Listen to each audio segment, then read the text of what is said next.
शक्ति संचार कला जहा द्वारा आमे चली शिखिलु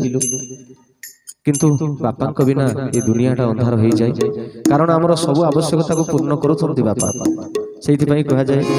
पिता स्वर्ग पिता धर्म पिता ही परम तप पिता स्वर्ग पिता धर्म पिता ही परम तप पितरी प्रतिमा पन्ने प्रियंती सर्वदेवता तेणु बापा भितर आम सब देवता को दर्शन करूँ बापा जिते कांधरे हाथ पकई दियंती आगे जिते बड़ शत्रु थिले मध्य आम बलटा टिके अधिका हो जाए कारण मो पाखे मो बापा अच्छा दुनियार सबू शक्ति सबू सामर्थ्य पर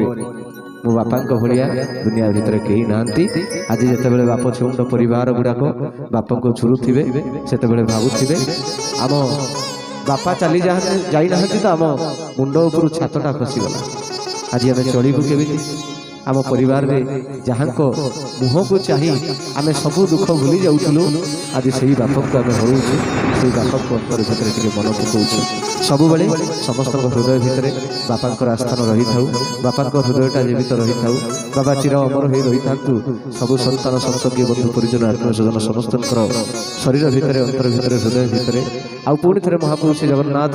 से परिवार रे से बापा को पुणी थे गोटे शिशुपुत्र रूप में कौटि ना कौटि जन्मटीए देवे जो से बापा अभावटा पुणी थे पूरण कर।